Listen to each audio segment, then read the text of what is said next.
Okay. ஜெபம். அன்புள்ள பிதாவே, இந்த அருமையான நல்ல நாளை காண செய்த கிருபைக்காக நன்றி செலுத்துகிறோம் கர்த்தாவே. உம்மை துதிக்கிறோம் அப்பா, உம்மை ஸ்தோத்திரிக்கிறோம் ஆண்டவரே.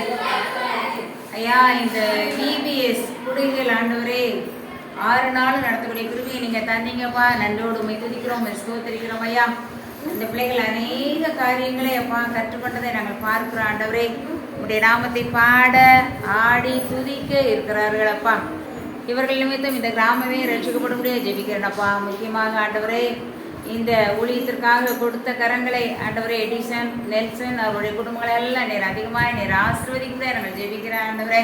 கர்த்தாவே, முக்கியமாக இந்த குடியை நடத்துவதற்கு உதவிய ஆசிரியர்கள் ஒவ்வொருவரையும் தேவனே நீர் அதிகமாக நீர் ஆசீர்வதிக்கிறேன் ஜெபிக்கிறேன்ப்பா. தொடர்ந்து இந்த ஊழியங்கள்லாம் நடைபெறத்தக்க பாக்கியத்தை தாங்க ஆண்டவரே. ஐயா, நன்றியோடு துதிக்கிறோம். மீண்டும் மீண்டுமாக அந்த கிராமத்தை இந்த கருத்தில் கொடுக்குறேனப்பா. இங்கே ஒரு ஆலயம் கட்டி முடிக்கப்பட ஆண்டவர் அனுகிரகம் ஜெபிக்கிறேன் ஐயா. ஒவ்வொரு குட்டி பிள்ளைகளையும் இந்த கருத்தில் கொடுக்குறேன் ஐயா. தேவனே, இவருடைய வாழ்க்கை முழுவதும் பொறுப்படுத்த நடத்தும் ஜெபிக்கிறோம்ப்பா. இங்கே கொடுக்கப்பட்ட பாடங்கள், வசனங்கள், கதைகள் அனைத்தும் வாழ்நாள் முழுவதும் அப்பா மனதிலே இடம்பெறத்துக்கு கிருபையை தாங்கப்பா. அது இவருடைய வாழ்க்கையில் மிகுந்த பிரயோஜனத்தை கொண்டு வந்தே ஜெபிக்கிறேனப்பா. நீ ஆண்டவரே கொடுத்த கரங்களை அதிகமாக ஆசீர்வதிங்கப்பா. ஆண்டவர் பரிசில் கொடுத்த அந்த குடும்பங்களை நீங்கள் ஆசீர்வதிங்க. ஒவ்வொரு நாள் உணவு கொடுத்த ஆண்டவரை எடிசன் நெல்சன் அவருடைய குடும்பத்தை இன்னும் நீங்கள் ஆசீர்வதிங்கப்பா. பல கொடுத்துங்க. வானத்தின் பலகடைகளை திறந்து இடங்களாமல் போக மட்டும் உன்னை ஆசீர்வதிங்க என்று சொன்ன கரம் இந்த குடும்பத்தின் மீது அதிகமாக எவ்வளவு முடியாது ஜெபிக்கிறேன். இனியான வேலைகள் எல்லாம் நீங்க கொடுத்துக் கொள்ளுங்க. இயேசு கிறிஸ்து நாமத்தில் வேண்டிக் கொள்கிறோம் நல்ல பிதாவே. ஆமென். அல்லேலூயா. அல்லேலூயா.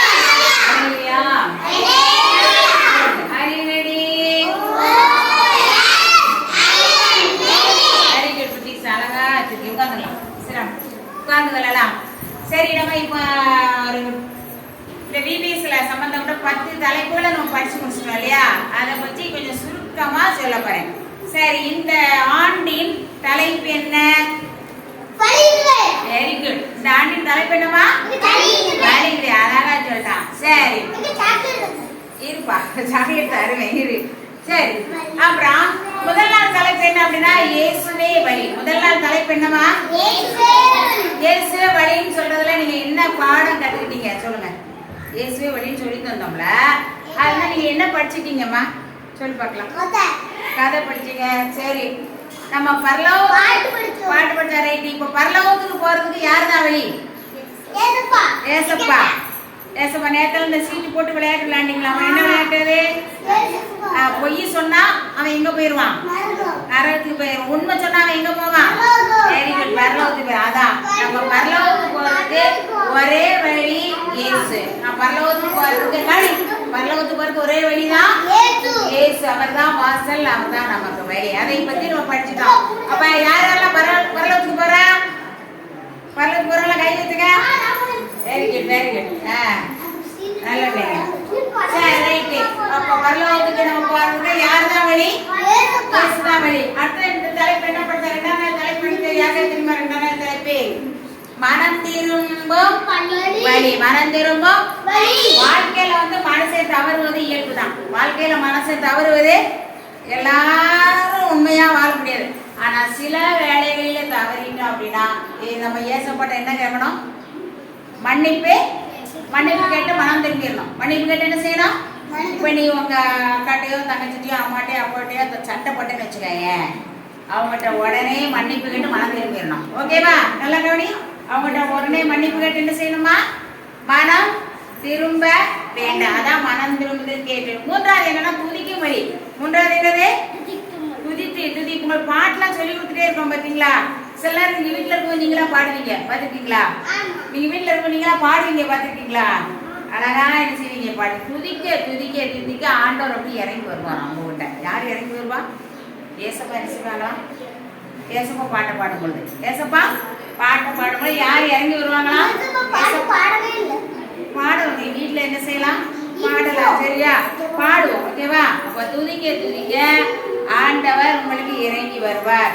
அக்கா பாக்குறோம் ஜெபிக்கும் வழி. ஜெபிக்கணும். ஆண்டவர்கிட்ட எப்பவுமே காலையில ஜெபி சொல்லியிருக்கேன் இல்லையா? ஜெபிக்கணும். ஆண்டவர்கிட்ட என்ன ஜெபிங்க? நல்லா படிக்கணும். நல்லா அம்மா அப்பாவுக்கு கீழ்படியணும். கெட்ட வார்த்தை என்ன செய்யக்கூடாது? பேசக்கூடாது. கெட்ட வார்த்தை என்ன செய்யக்கூடாது? பேசக்கூடாது. அப்ப நம்ம ஆண்டவர்கிட்ட என்ன செய்யணும்? ஜெபித்து கொண்டே இருக்கணும்.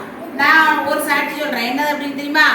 நான் ஒரு நாள் எனக்கு வந்து ரொம்ப 2 நாளுக்கு முன்னாடி ஒரு நல்ல முழங்கால் வலிச்சுக்கிட்டே இருந்தது. முழங்கால் என்ன செஞ்சது? அப்போல்லாம் மாத்திரை போட்டேன். நான் மாத்திரை போட்டாலும் கேட்கல. நைட்டு படுத்திருந்தேன். பார்த்துக்கோ. நைட்டு என்ன செஞ்சேன்? திடீர்னு நடு நிசி வேலை 1 மணி 2 மணி இருக்கும். 1 மணி ராத்திரி நேரம் திடீர்னு முழங்கால் ஒரே வலி. முழங்கால் ரொம்ப என்ன செய்யணே தெரியல. உடனே எனக்கு தூக்கத்தில் ஒரு 90% தூங்கிட்டே இருக்கேன். தூக்கத்தினால ஆனால் வலி என்ன செய்யுது? அந்த டைம் டக்குன்னு வருது. உடனே என்ன செஞ்சேன்? எல்லாம் கரங்களை உயர்த்தி வானத்துக்கு நேரம் என்ன செஞ்சேன்? கரங்களை உயர்த்தி, ஏசப்பா எனக்கு இந்த முழங்கால் வலியை தீர்த்துருங்க. இப்போ பரலோகத்திலிருந்து எனக்கு இந்த சுகத்தை தரணும். நான் எப்படி கேட்டேன்? பரலோகத்திலிருந்து எனக்கு சுகத்தை தான் கேட்டதான் கேட்டேன். ஒரு வார்த்தை தான். கரெக்டா 5 நிமிஷத்துல அந்த கால்வலி அப்படியே மறந்துருச்சு. அல்லேலூயா. அப்போ ஏசப்பா என்னுடைய ஜெபத்தை கேட்டாரா இல்லையா?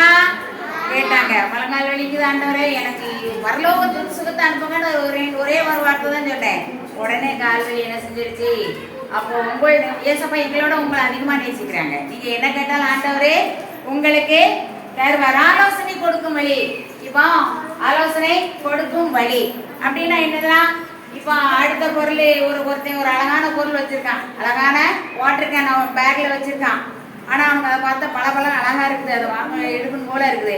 ஒரு மனசு சொல்லும் சும்மா எடுத்து பயன்படுத்திக்கோ அப்படின்னு. ஆனா ஒரு மனசு சொல்லும் எடுக்காதேன்னு சொல்லும். ஒரு மனசு என்ன சொல்லுமா சொல்லாதா? உங்களோட மனசாட்சி என்ன செய்யும்? பேசும். உங்க மனசாட்சி என்ன செய்யும்?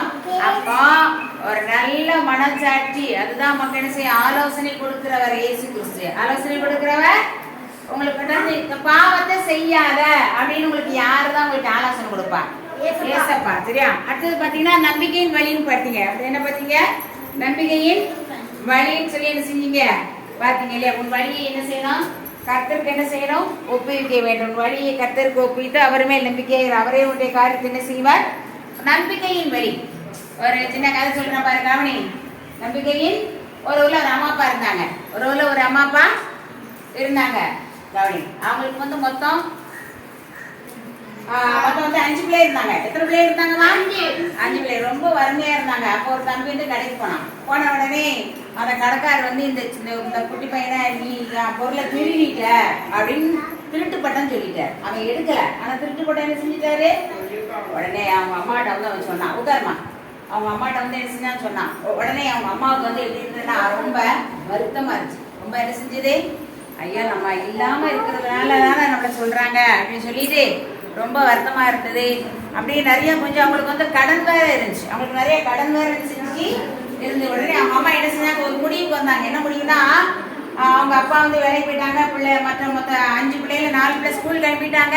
ஒரு பிள்ளை மட்டும் கூட இருக்கு. ஒரு குட்டி பிள்ளை மட்டும் என்ன செய்யுது? கூட இருக்கோனே அவங்க வந்து என்ன செஞ்சாங்க? அப்படியே நம்ம தற்கொலை பண்ணி சுத்தணும்னு நினைச்சாங்க. எப்படின்னா கேஸ் இப்போதைய வீட்டுக்குள்ள கேஸு அதை திறந்து விட்டு ஜன்னல்லாம் பூட்டிட்டாங்க. அந்த கேஸை திறந்து விட்ட உடனே அந்த கேஸ் வெளியே வந்த உடனே அதில் வந்து ஒரு தீக்குச்சியை பொறுத்துனாங்கன்னு வச்சுக்கோங்க. அப்படியே அந்த கேஸ் வெடிச்சு அவங்க எல்லாரும் உள்ள இருக்க எல்லாருமே என்ன செஞ்சிருவாங்க? இறந்து போயிடுவாங்க. இப்படி நம்ம பிளான் பண்ணி நம்ம செத்துறோம்னு நினைச்சாங்க. திடீர்னு ஜன்னல்லாம் அடைச்சாங்க. காலையில 10 மணிக்கு அது ஒரு குட்டி பையன், என்னப்பா நம்ம இப்பதானே படுத்து இருந்துச்சோம், எதுக்கு போட்டுறீங்க அப்படி கேட்டுச்சு. அதுக்கூட அதில் ஒரு பக்கத்துல இருந்து ஒரு பாட்டு கேட்டாங்க. அதாவது பாவ சஞ்சலத்தை நீக்க பிராண நண்பர் தான் உண்டே. நம்முடைய பாவ சஞ்சலத்தெல்லாம் நீக்க ஒரு பிராண நண்பர் தான் உண்டே அப்படின்னு ஒரு சத்தம் வச்சு. இது என்ன சத்தம் கேட்டுட்டே இருந்தாங்க. அது ஏசப்பா குறித்த சத்தம் கருத்து பாடல் வந்துகிட்டே இருந்தது. உடனே அந்த பாட்டை கேட்டவுடனே இவங்களுக்கு ஒரு நம்பிக்கை இருந்தது. என்ன வந்தது? சே நம்ம சாக போறோம், ஆனா ஏசப்பா வந்து இந்த பாட்டின் வழி இப்படி பேசுறாரே, அப்போ கண்டிப்பா நம்ம இனிமே என்ன செய்யக்கூடாது? சாக கூடாது. அப்படி கடகடன்னு ஜன்னலை திறந்து போட்டாங்க. கேஸ் எல்லாம் ஆஃப் பண்ணிட்டாங்க. ஜன்னலை திறந்து போட்டாங்க. கேஸ் எல்லாம் செஞ்சுட்டாங்க. ஆஃப் பண்ணிட்டு முழங்கால் கூட ஜெபம் பண்ணாங்க. ஆண்டவரே நீர் இந்த பாடல் வழியாக என் கூட பேசுனீங்க, இந்த பாடல் வழியாக என்னுடன் பேசுனீங்கப்போ உங்களுக்கு நன்றி அப்படின்னு அவங்க அந்த ஆண்டவர் மேல நம்பிக்கை வைத்து திரும்ப அவங்க ஜெபம் பண்ணி வாழும் பொழுது வாழ்க்கையில உயர்வான வழியை அடைந்தார்களாம். அல்லேலூயா. அடுத்து உபத்திரத்தின் மோட்சத்தின் வழி. வாழ்க்கையில் உபத்திரம் வருமா வராதா? கஷ்டம் வருமா வராதா? வரும். உங்க பெற்றோருக்குலாம் அடிக்கடி என்ன வரும்? கவனி, பெற்றோருக்குலாம் அடிக்கடி கஷ்டம் வந்துடும், கவலை வந்துடும், நோய் வரலாம், பிரச்சனை வரலாம், கடன் வரலாம். அதன் மத்தியிலும் யாரைத்தான் நீங்க விசுவாசிக்கணும்? இயேசுவாவை தான் என்ன செய்யணும்? விசுவாசிக்க வேண்டும். அடுத்து சமாதானத்தின் வழி. எப்பவுமே நீங்க வீட்டுல வந்து உங்க அம்மாவோட அப்பாவோட யார்ட்ட சண்டை போட்டீங்கன்னா அவன் திரும்ப என்ன சமாதானம் பண்ணிடணும். நீ திரும்ப என்ன செய்யணுமா? அம்மா நான் இனிமே தப்பு பண்ண மாட்டேன் அப்படின்னு சொல்லி சமாதானமா என்ன செய்யணுமா?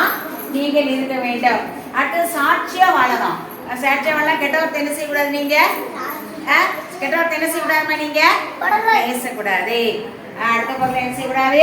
திருடக்கூடாது. சாட்சியாக நீங்க வாழணும். கடைசி என்ன படிச்சோம்? ஜீவவழி. கடைசி என்ன படிச்சோம்? ஜீவனுக்கு போற வாசல் இடுக்கமும் வழி நெருக்கமா இருக்கிறதை கண்டுபிடிக்கிறவர்கள் சிலர். அப்ப ஜீவ வழினா என்னது? மத மோட்சத்தின் வழியா? மோட்சத்திற்கு காலப்பட மோட்சத்தின் வழிக்கு நம்ம என்ன செய்யணும்? போகணும். மோட்சத்தின் வழிக்கு தான் நம்ம என்ன செய்யணுமா? ஏசப்பா அதை ரொம்ப விரும்புகிறார். ஏசப்பா அதை ரொம்ப என்ன செய்கிறாரு? விரும்புகிறார். சரியா? நம்ம எந்த வழிக்கு போனோம்? மோட்சத்தின் வழிக்கு தான் என்ன செய்யணும்? போனோம். இந்த நாட்கள்ல ஏசப்பாட்ட ஒவ்வொரு நாளும் நீங்க காலையில என்ன செய்யணும்? ஜோம் பண்ணணும். ஜோம் பண்ணிட்டு நீங்க என்ன செய்யணும்? பள்ளிகளுக்கு போகணும். நல்ல பிள்ளைகளாக நீங்க என்ன செய்ய வேண்டும்? நடக்க வேண்டும். தேங்க்யூ.